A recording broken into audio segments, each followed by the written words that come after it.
400 नहीं, 400 ज्यादा, 410। जब 2014 के लोकसभा चुनाव के बुनियादी मुद्दों पर, रोजमर्रा के जिंदगी के मुद्दों पर बीजेपी शून्य पर क्लीन बोल्ड हो चुकी है, तो फिर 2024 लोकसभा चुनाव में बीजेपी को 400 पार कैसे होने वाले हैं।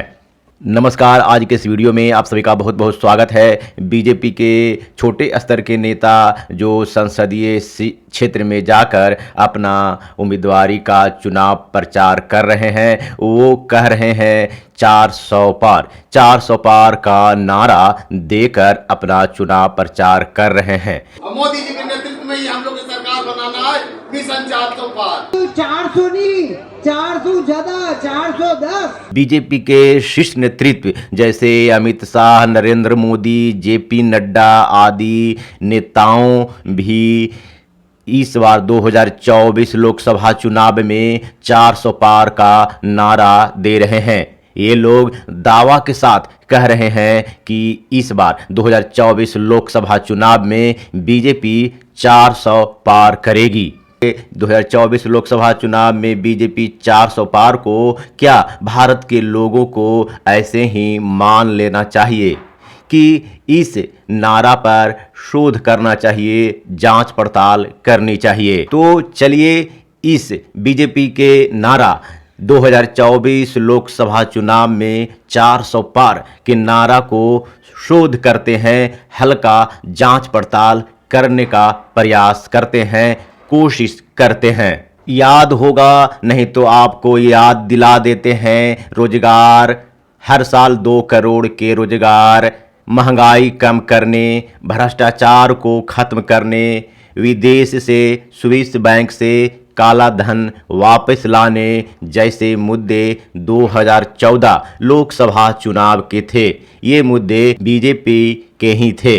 इन्हीं मुद्दों के बल पर 2014 लोकसभा चुनाव बीजेपी जीत गई और सत्ता में आई। लेकिन पिछले 10 सालों के सरकार बीत जाने के बाद भी बीजेपी जनता के या 2014 लोकसभा चुनाव के इन बुनियादी मुद्दों पर बीजेपी मोदी सरकार शून्य पर क्लीन बोल्ड हो चुकी है। जब 2014 के लोकसभा चुनाव के बुनियादी मुद्दों पर, रोजमर्रा के जिंदगी के मुद्दों पर बीजेपी शून्य पर क्लीन बोल्ड हो चुकी है, तो फिर 2024 लोकसभा चुनाव में बीजेपी को 400 पार कैसे होने वाले हैं। ईमानदारी से कहें तो बीजेपी सरकार को इन मुद्दों पर सरकार से त्याग दे देना चाहिए, लेकिन नहीं देगी। क्यों? क्योंकि ये 2014 के लोकसभा चुनाव के बुनियादी चुनावी मुद्दों पर शून्य पर बोल्ड हो चुके बीजेपी की सरकार के बावजूद आप और हम लोगों को ये लगता है कि बीजेपी इस बार 2024 लोकसभा चुनाव में 400 पार कर जाएगी, तो कुछ इन तथ्यों को समझने की ज़रूरत है।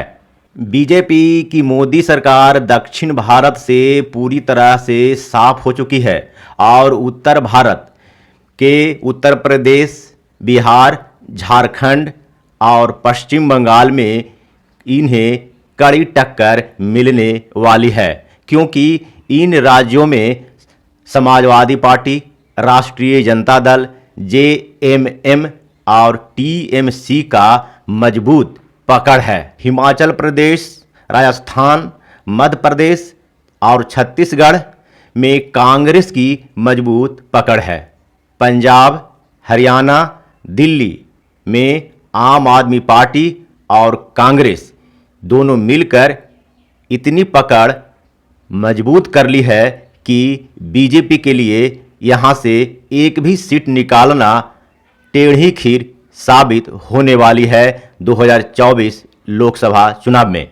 पूर्वोत्तर भारत, असम को छोड़कर अन्य शेष पूर्वोत्तर भारत में बीजेपी के लिए मणिपुर में जो हिंसा बीजेपी ने फैलाई है, उसको लेकर साख अच्छे नहीं हैं। असम छोड़कर शेष बचे पूर्वोत्तर भारत के राज्यों में कांग्रेस की साख है सरकार बनाने लायक, जबकि बीजेपी की ये साख बन चुकी है मणिपुर में हिंसा फैलाने जैसे। क्या गुजरात, महाराष्ट्र, उत्तराखंड, असम और भारत के केंद्र शासित प्रदेश राज्य दिल्ली को छोड़कर इन राज्यों में से 400 पार बीजेपी को मिल जाएंगे? इन राज्यों में ही बीजेपी की संपूर्ण रूप से पकड़ है। इन राज्यों को मिलाकर लोकसभा की सीटें 100 से पार भी नहीं होते। देखा जाए तो 2024 लोकसभा चुनाव में बीजेपी का 400 पार का नारा पूरी तरह से फेक और अतार्किक, तथ्यहीन लगता है। ऐसा लगता है कि यह नारा के पीछे कोई बड़ी साजिश रची जा रही है, जिस साजिश को जनता को समझने की ज़रूरत है।